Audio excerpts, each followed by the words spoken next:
서울시장 선거 이후에 저희가 처음 오늘 또 뵙게 되는데 그동안 예. 많은 일들이 있었던 것 같아요. 그렇습니다. 당 내외적으로.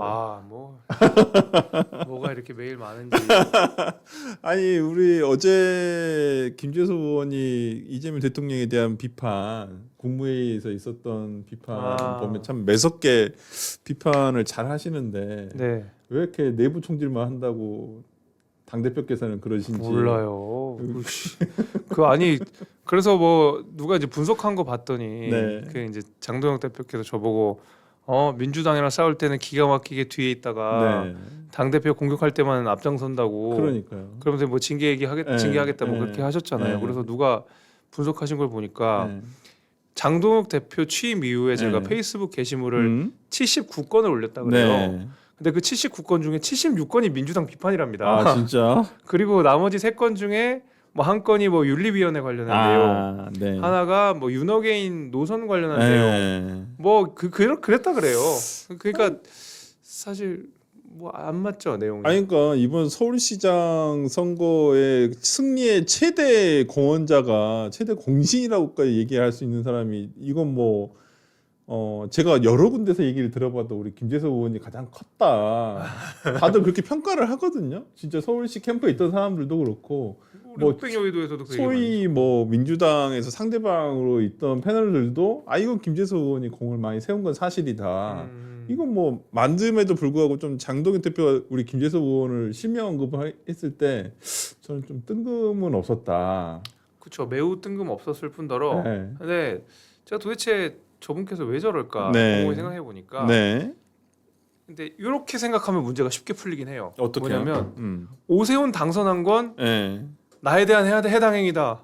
오세훈 당선은 장동혁 지도부를 흔드는 일이다. 라고 전제를 해놓으면 진짜요? 쉬운 그 풀이가 되죠. 왜냐하면 제가 지금 생각하기에 네. 장동혁 대표는 오세훈 시장 당선에 큰 그 생각을 안 하신 것 같거든요. 네. 왜냐하면 저 아직도 기억하는데 그 처음에 이제 공천까지 이런저런 뭐 실랑이는 좀 있었죠. 네. 후보 등록을 한 해 만에 그렇죠. 가지고 오세훈 네. 시장이 그때 있었는데 등록하고 나서 장동혁 대표에 대한 비판들이 이어지니까 공천된 후보라도 해당 행위하면 잘라버릴 수 있다. 네. 이렇게까지 얘기한 거 아닙니까? 그렇죠. 그 선거 내내 사실 선거에 도움되는 말씀도 안 하셨고 못 하셨고 안 하시고 그런 거 생각해 보면 오히려 오세훈 낙선을 바랬던 걸 수도 있겠다. 이제 그러면 나는 해당 일 한 게 맞지. 실상 근데 이게 어폐가 있는 게 장동혁 대표 논리에 의하더라도 만약 그렇게 진짜 그게 사실 그런 논리에 의하더라도 솔직히 이번에 본인이 밝혔던 두 가지 기준이 있었잖아요. 선거 승패의 기준.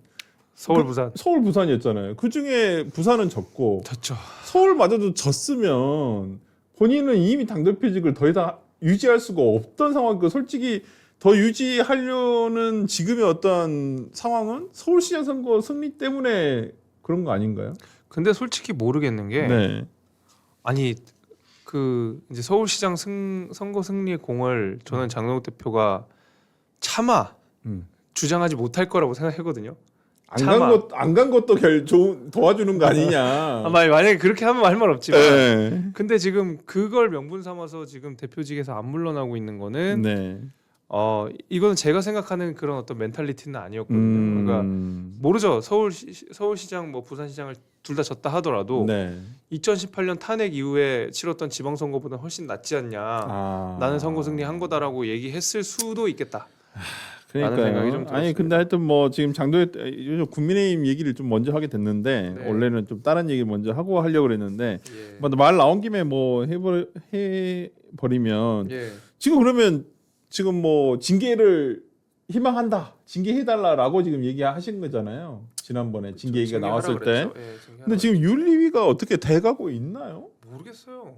전혀 연락받은 것도 없고 아니 그러세요? 어떻게 되고 있는지 지금 뭐 정족수 미달로 그때 아예 회의도 못 개최했다는 게 제가 마지막 윤리위에 대한 그 뒤로 한 명을 더 추가 선임했다고 그쵸? 합니다. 윤리위원을. 이제 추가 선임하는 것도 웃긴 거고. 네.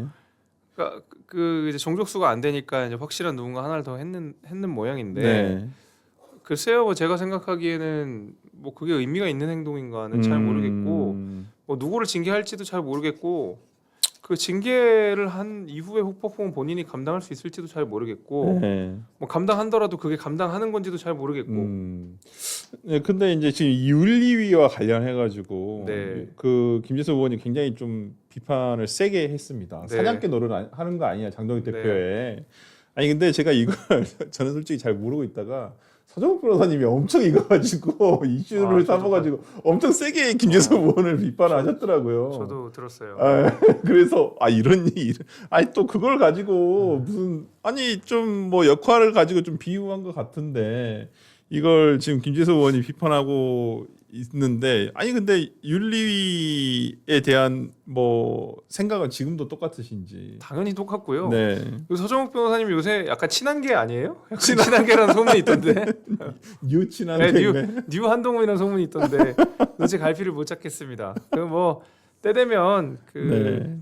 저 이제 우리 서정욱 변호사님은 이제 당권에 충실한 말씀들을 주로 하시니까 그렇죠. 네, 네. 늘 그래 왔잖아요. 네. 누가 당권을 잡느냐가 중요할 뿐이지 아. 늘 이제 당권과 가까운 이야기를 하셨기 때문에 네, 그리고 네, 저는 네. 지금 이른바 당권파 그리고 네. 장동혁 대표가 대척점에 있는 사람이기 때문에 네. 응당 저 비판하시기 때문에 전혀 속상하지도 않고요. 아. 네, 만약에 제가 당 대표가 되면 네. 서정욱 변호사님 제 편 들어주실 겁니다. 아, 네. 그러니까요. 그래서 크게 신경 쓰지 않습니다. 아, 아니 장 대표가 당 대표 도전하시나요? 아니 저희 전당대회가 열리지도 않았는데 장동혁 대표가 언제 사퇴할지도 아니 모르는데. 근데 뭐 최근에 뭐 안철수 의원 논란이라든지 이걸 보고, 그러니까 지금 소위 말하는 안철수 의원과 한동훈 의원 간에 소위 말하는 뭐 개엄날의 어떤 이 재판 증언을 가지고 굉장히 싸우는데 소위 말하는 그 친한계 쪽에서 패널들이 얘기하는 것은 지금 안철수 의원이 전당대회 때문에 이러는 거 아니냐 이렇게 얘기를 하고 있거든요. 그러니까 모두들 국민의힘은 장동혁 대표를 제외하고는 다들 뭐 전당대회가 내년 8월에 있을 거라고 생각하시는 분은 별로 없으신다는 저는 제 느낌은 그렇거든요. 아니, 물론 그렇긴 하죠. 네. 물론 뭐 이제 유력하게 검토되는 게 뭐 내년 2월이다 아니다 뭐 8월 다 채운다 뭐 여러 네. 가지가 있겠지만 오늘 권영세 의원님이 좀 세게 이야기하셨더라고요. 네, 사퇴한다. 네, 사퇴해야 되고 본인의 사적 이익을 위해 당을 망치고 있다는 표현을 네. 쓰셨더라고요. 그러니까 사실 저 권영세 의원이 가지고 있는 당의 이제 입지나 이런 것도 생각해 보면 굉장히 그 이제 장동혁 입장에서는 네. 장동혁 대표 입장에서 뼈 아픈 지점일 거고요. 네. 나아가서는 제가 뭐 많은 이제 중진 의원님들을 개별적으로도 많이 뵙잖아요. 오며 가며 뵙고 식사도 하게 되고 네, 이렇게 네. 되는데 그러니까 여러분이 그 이제 시청자분들께서도 이 사람이라고 생각하실 정도의 분들조차도 중진 의원들조차도 "헉, 이분 완전 찐윤 아니야? 완전 막 그 윤석열 뭐 이런 거 네. 아니야? 완전 장동혁 대표랑 가까운 거 아니었어? 네. 라고 생각될 법한 분들이 사실은 권영세 의원이랑 똑같은 말씀들을 하고 계세요. 그러니까 사석에서. 권영세 의원이 오늘 얘기하는 게, 그러니까 뭐 누군가 당내에서 너무 친한으로 너무 이분법적으로 구분을 하는 것 같다. 네. 근데 안 그런 의원들이 더 생각보다 많아요. 많다. 더 많아요. 네, 이렇게 얘기를 하시는 것 같아요. 뭐 저만 해도 그런 사람 아닙니까? 네. 그러니까 한동훈 대표 그러니까 뭐 친한계 인사도 아니고 또 동시에 장동혁계 인사도 아니고 그렇죠. 그 점이지대 그러니까 약간 그 회색지대에 있는 네. 중립적인 의원들이 이제 많이 있잖아요. 그래서 좀 사실 뭐 이른바 뭐 친한계의 이야기들이 너무 또 많이 들리기도 하고 네. 장동혁 대표의 입장이 너무 크게 네. 들려서 그렇지 네. 많은 분들은 그냥 저 같은 경우에 이제 나와서 장동혁 대표 사퇴해야 된다 네. 얘기하지만 말하지 않는 중진들이 많다. 근데 너무 목소리가 그 중간에 계신 분들이 그러니까 너무 목소리가 작아 보여요. 근데 그건 좀 이유가 있어요. 왜요? 일단 그 장동혁 대표가 어떤 정말로 싸워서 뭔가를 이제 쟁취해야 되는 정도의 정치적 위상이 아니에요. 네. 그러니까 중진들조차도 그러니까 뭔가 당 대표로서 인정을 잘 안 하니까 네. 그러니까 굳이 그런 싸움은 하기 쉽지 않은 거예요. 예를 들면 정말 센 사람들이랑 붙어서 정말 당권 경쟁을 한다든지 네. 아니면 노선을 결정한다든지 네. 의미 있는 정치적 싸움을 해야 되는데 네. 사실 장동혁 대표랑 그런 싸움을 할 그런 상황이 아니다. 이게 이제 첫 번째인 거고요. 네. 더 중요한 두 번째는 네. 중진 의원들이 대부분 정점식 원내대표한테 힘을 싣는 것 같아요. 아니 그 정점식 원내대표가 원내대표 이후에 보인 행보는 굉장히 당의 안정화를 가져오는 느낌이에요. 아이, 그럼요. 네. 그러니까 그러다 보니까 굳이 우리가 말 보태지 말고 당 시끄럽게 만들지 말고 네. 정점식이라고 하는 우리의 중심, 우리의 네. 이제 대표한테 힘을 밀어주자. 그러니까 장동혁과 우리가 개별적으로 이게 그막 굳이 각계전투를 하다 각계전투할 필요는 보면 없다. 이게 당만 시끄러워지고 일은 안 된다. 그렇죠. 오히려 정점식한테 힘을 실어주고 정점식 대표가 일을 할 수 있게 우리가 만들어주는 게 우리의 역할이다라고 생각하시는 분들이 더 많고 이게 결정적인 이유인 것 같아요. 근데 최근에 정준식 원내대표가 어저께인가요? 그저께 그 인터뷰를 했는데 뭐 지금 장 대표의 거취에 대해서는 조금 이 중지가 모아지지 않는다. 뭐 그리고 뭐 한동훈 복당은 시기상조다. 뭐 이런 식으로 얘기를 하셔서 뭐 이제까지 어떤 장 대표의 거취와 관련한 내용이 뭔가 나올 것 같았는데 그렇지는 않을 것 같다라고 얘기를 뉘앙스가 그랬거든요. 스탠스가 좀 변한 거 아니냐. 저는 뭐 꼭 그렇지도 않다고 생각하는 게 그 거취 문제에 대해서 정정식 대표가 사실은 이미 입장을 밝혀놓은 바가 있어요. 뭐 원내대표 선거 때도 그렇고 네. 정책위 의장을 하실 때도 네. 장동혁 대표의 거취 문제에 대해서 그리고 특히 이제 선대위 구성과 관련해서 네. 장동혁 대표랑 이견이 굉장히 있었거든요. 네. 그런 의미에서는 정정식 대표 입장은 분명히 있습니다. 그렇지만 지금 대표 취임한 지 한 달도 안 됐는데 그렇네. 당 대표 나가야 된다고 중지를 모았습니다. 이럴 수는 없는 거잖아요. 그렇죠. 네. 어느 정도 당의 안정이랄지 그 장동혁 대표를 지지하시는 분들도 우리 당원이시고 당연히. 결국 특히 이제 이번 서울시장만 보더라도 같이 힘을 모아주신 분들이기 때문에 네. 뭐 당장 뭐 장동혁 우리가 쫓아냅시다 뭐 이런 거는 정식 대표 스타일도 아니고 맞습니다. 당에 크게 도움이 된다고 생각하지도 않습니다. 네. 아니 그러니까 또 관련해 가지고 최근에 그 안철수 의원이 한동훈 의원과 약간 좀 격렬한 어떤 좀 감정 싸움이면 감정 싸움이 대립 관계에 있는데 한동훈 복당을 얼씬도 하지 말라 그랬고 또 창당을 응원한다라고까지 하고 있는데 안철수 의원의 이러한 스탠스라든지 주장에 대해서는 어떻게 보시는지? 그러니까 물론 이제 한동훈 대표 복당에 관해서는 어느 정도 의원들 사이에서 공감대가 있죠. 막 한동훈 절대 안 돼 이거는 아니에요. 네네네. 이건 아니고 결국 뭐 언론에서도 이야기하는 것처럼 이른바 오한석이니 뭐 오한인이라고 부르는 네. 오세훈, 한동훈, 뭐 이준석 이제 이 그룹들이 이 멤버들이 한 자리에 모인 상태에서 다음 총선을 치러야 우리가 네. 이길 수 있다. 네. 보수 연대, 보수 네. 통합이 필요하다라고 그렇죠. 말씀하시기 때문에 그런 의미에서는 원칙적으로 한동훈 대표가 같이 함께 하는 게 옳지 않나고 많은 의원들이 동감은 하실 텐데 네.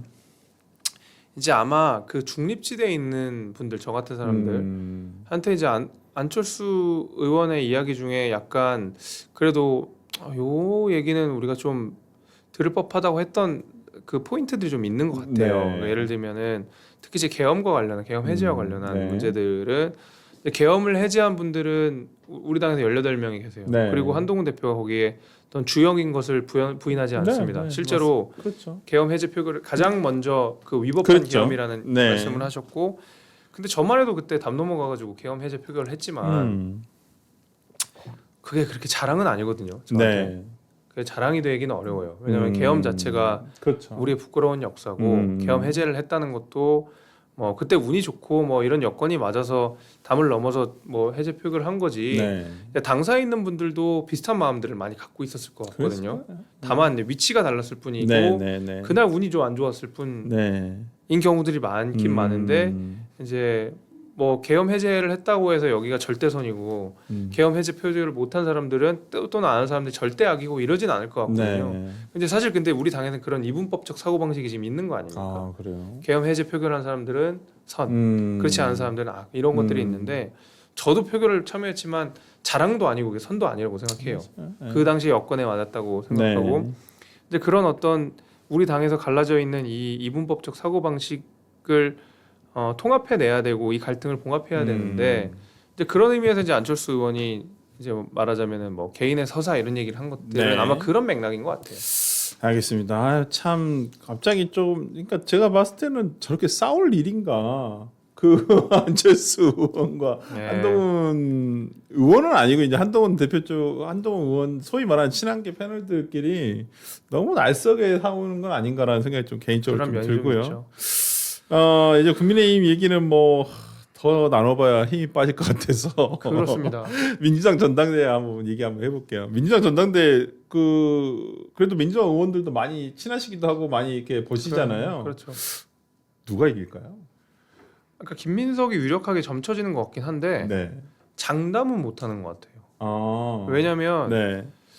뭐 정청래가 아무리 좀 이상한 사람이긴 하지만 정치적으로 영민한 사람이잖아요. 그렇죠. 굉장히 무식해 보이지만 영민한 사람이잖아요. 그럼요. 여우과죠, 여우과. 네. 그 때가 되면 이렇게 막 쓱쓱 갈아타고 완전 이제 문재인 찬양을 했다가 그렇죠. 또 이재명 욕을 했다가 네. 이제 또 이재명 찬양을 했다가 속으로는 안 그렇고 막 이렇게 굉장히 복잡 단단한 인물이잖아요. 그렇죠. 네. 근데 그 지금 딱 저 구도가 정청래가 조금 밀리는 구도인 것 같으니까 네. 이제 피해자 서사를 만들기 시작하잖아요. 아, 맞아요. 나 너무 힘들다. 네. 나 지금 다구리라는 표현을 직접 썼던 걸로 네. 기억하는데 다구리를 맞고 있다. 뭐 그러면서 이제 약자의 인상을 많이 준다는 것 네. 같아요. 그 당원들 그리고 그 정청래가 여론조사상은 밀리는 것 같지만 제가 그 이제 민주당 출입하는 기자한테 그 상황을 물어보니 네. 호남을 제외하고는 정청래가 앞선다 그러더라고요. 아, 진짜요? 그러니까 뭐가 앞선다는 그러니까 여론조사는 아니겠지만 뭐 대충 여론이겠죠. 좀 여론이 좀 앞선다는 것 같아요. 네. 그 호남에 대한 그 구애를 하기 위해서 이제 피해자 서사를 쓰기 시작하는데 네. 뭐 송영길 같은 사람들이 지금 도와주고 있는 거 아닙니까 그거? 무슨 뭐 아니, 그러니까 소위 대통령과 싸운다고 이제 옛날 같았으면 뭐 역적으로 역적이니 오늘 심지어 무슨 뭐 먹을 어제였나 잘난다. 뭐 낙태라는 표현까지 써가면서 그렇죠. 이제 예. 그러니까 평택을에 후보를 안 냈어야 되는 거 아닌가라는 아, 정청래 대표의 말에 대해서 그니까요. 뭐 그렇게 표현을 했더라고요. 그러니까 막 그런 식으로 이제 막 하다 보니까 네. 일대 다의 구도가 되고 그러면은 그래서 이제 선거 구도상에 유리한 점을 그 잡으려고 하는 것 같아요. 그래서 지금 구도상은 김민석이 앞서는 것 같지만 네. 김민석 입장에서 방심하기 어려운 것이 정권 초기에 누가 봐도 명픽이었던 박찬대가 그렇죠. 정청래한테 박살이 났거든요. 그렇죠. 그리고 나서 이제 저 인천시장으로 간 거 네. 아닙니까? 말 그대로 당권 싸움에 밀려가지고 네. 그렇기 때문에 누가 봐도 명패인 김민석이 정청래를 반드시 이긴다고 장담하기 어려울 것 같아요. 그렇죠. 되게 굉장히 말하자면 몇 퍼센트 포인트 차이로 박빙인 것 같더라고요. 아니 그리고 맞아요. 말 생각난 김에 그 이제 민주당 전당대회 얘기는 이제 뭐 마무리하고요. 뭐 근데 이제 좀 지켜봐야 될 것 같다는 생각이 들고 이 김재석 의원님 말씀대로 좀 지켜봐야 한다는 얘기가 기자들 사이에서도 약간 좀 그렇게 보더라고요. 그렇더라고요. 그러니까 뭐 지금 마치 우리가 방송만 들으면 거의 뭐 정청래 전 대표는 거의 뭐 쓰레기가 돼 있어요. 그러니까요. 민주당 패널에 의해서. 뭔가 뭐 끝났다 맨날 이러잖아요. 네, 뭐 다 끝났고 뭐 더 이상 뭐 이러면 전당대회 굳이 할 필요가 있나? 라는 생각이 들 정도로 근데 또 정청래 대표 쪽의 어떤 메시지나 워딩을 보면 또 그런 건 아닌 것 같다는 생각이 좀 들어서 진짜 실제 표심은 어떻게 갈지는 잘 모르겠고 그거 까봐야 할 것 같아요. 이거 끝까지 모릅니다. 8월 진짜. 17일까지 또 지역별 순회 경선이 있으니까 거기가 그렇죠. 한번 지역별로 한번 좀 보면 되지 않을까. 거의 마지막이 호남 서울 그렇겠죠. 이쪽이 다 돼 있더라고요. 그리고 맞아 이게 생각나는 게 어저께 그 이재명 대통령이 국무회의에서의 오세훈 시장 참석을 했는데 어떤 발언권을 하나도 주지 않고 오히려 약간 이재명 대통령과 국무총리가 한성수 국무총리가 이 일조로 뭐 입막음을 하고 싶었는데 그렇죠. 오세훈 시장의 어떤 이 부동산에 대한 얘기 질문마저도 못하게 하는 거에 대해서 어떻게 비판까지도 하셨는데 어떻게 보셨는지. 그 이재명과 민주당 정부에는 네. 부동산이 영린이잖아요. 네. 그리고 그 안에 정말 가시처럼 그 따끔따끔하게 앉아 있는 오세훈 시장이 얼마나 미웠겠어요. 아니 사실 오세훈만 없었으면 네. 이 국무회의가 너무나 아름답게 끝났을 건데 네. 딱 진행됐을 건데 네. 저 정말 가시 같은 오세훈 하나가 툭 튀어나와가지고 제일 듣기 싫어하는 부동산 네. 얘기를 하는데 당연히 입틀막 하는 거죠. 네. 아니 법까지 만들어서 국민들이 입틀막 하는 사람이 국무회의 배석자 입틀막 하는 거 뭐가 어렵겠어요. 근데 이제 제가 걱정되는 것은 네. 아이 그래 뭐 이재명 대통령 지 하고 싶은 대로 할 수 있지. 네. 국무회의 주제를 네. 하는 거니까 자기 네. 하고 싶은 대로 할 수 있지. 근데 네. 이제 문제는 뭐냐. 본인이 정말 통치를 잘하고 싶으면 네. 선거에서 드러난 민심을 정확하게 읽고 수정을 하고 바꿔야 되잖아요. 네. 그리고 이재명을 못 믿어했던 사람들이 이재명을 찍었던 것은 사실 그 이재명의 어떤 유연함, 좋게 네. 말해서 유연함, 네. 그리고 뭐 이른바 실용주의 이런 것 때문이었을 거라고 생각하거든요. 근데 지금 보면 그냥 똑같아요. 연일 어느 민주당 대통령과 똑같이 자기 고집 안 바꾸고 부동산 그러니까. 뻔하게 실패하고 있는데 안 바꾸고 네. 잘했다 그러고 네. 그러니까 그 주화인마의 단계에 이제 들어간 거죠. 아. 이재명 대통령이. 네. 근데 이번 선거에서 오세훈을 통해 드러난 민심 너무 명확한 거 아닙니까? 그렇죠. 예. 적어도 서울 부동산은 니네 이대로 가지 마라 라고 민심을 정확하게 오세훈이라는 사람을 통해서 서울시장 선거라는 걸 통해서 서울 시민들이 이재명 대통령을 향해서 경고를 보낸 거거든요. 그럼요. 근데 그 말은 이제 무시를 하고 유튜브 채팅 이런 거 막 보면서 그러니까. 투표해가지고 무슨 국무회의를 무슨 아프리카 방송처럼 그러니까요. 슈퍼챗 별풍 방송처럼 해버린 거 아닙니까? 예. 그러니까 이거는 민심이고 유튜브에 드러난 댓글은 민심이고 그러니까. 선거를 통해서 드러난 오세훈 네. 시장의 당선이라고 하는 그 메시지는 음. 그냥 듣기 싫은 소리니까 입틀막 해버리고 이거는 제대로 된 통치 안 하겠다는 소리죠. 아니, 그러니까 좀 이해가 안 됐던 게 오히려 대통령으로서 약간 좀 조금 대인배로서의 어떤 모습을 보여주려고 했다 보면 오세훈 시장에게 인사말도 하고 오세훈 시장의 부동산에 대해서 얘기를 하면 아, 잘 들었다, 참고하겠다 정도만 했었어도 되지 않았을 거라는 생각이 좀 그러니까요. 들거든요. 되게 불편한가 봐요. 그러니까 말 자체를 못 꺼내게 어저께 네. 그냥 뭐 총리도 그렇고 대통령도 그렇고 오히려 저는 대통령의 그 주문을 했잖아요. 뭐 서울시에 지금 뭐 주택 공급이 그러니까 뭐 안 돼가지고 안 돼. 남 탓하고 그래서 마치 자기 탓이 아니라 야 이거 네 탓이니까 네가 한번 원인을 이것도 써서 좀 보내봐. 약간 이렇게 얘기를 하는 것 같더라고요. 그게 말도 안 되는 소린 게 그냥 요 얘기를 길게 할 건 아니까 짧게 말씀드리면 네. 이게 이제 재개발을 해야 되는 경우에는 네. 보통 이제 뭐 집단 대출을 하거나 음. 이렇게 큰 대출이 좀 필요해요. 그렇죠. 아니면 이사를 갈래도 대출을 당연히 필요한 거. 있어야죠. 재건축이나 재개발을 하려면 대출이 반드시 필요하거든요. 그렇죠. 네. 근데 대출 총량을 막아놓으니까 집단 대출도 안 나오고 개인 대출도 안 나오니까 안 이사도 나오죠. 못 가요. 그렇죠. 그러니까 재건축 재개발이 시작을 못 하고 있는 경우들이 많아요. 아, 근데 무슨 뭐 공급 누구 탓할 거야? 그러니까. 토지로 다 막아 거래도 다 막아놓고 네. 대출도 막아놓고 재건축 재개발도 못하게 만들어놓고 맞아요. 조합원 지휘양도 못하게 만들어놓고 네. 근데 무슨 남 탓을 해? 그러니까 지금 거죠. 서울시장의 권한을 벗어나는 범위에서의 그런 것들이잖아요. 대출이라든지 이런 거 좀 그럼요. 정부에서 금융위원회라든지 뭐 이런 부분에서 결정을 해줘야 될 문제인데 아 그러니까요. 조금 대통령의 좀 그런 얘기가 좀 그러지 이해가 않았나라는 안 생각이 됩니다. 예. 하여튼 어제는 저는 뭐 오세훈 시장이 섭섭할 만했다 저는 생각을 좀 들더라고요 어저께. 오세훈 시장 도와주는 거죠.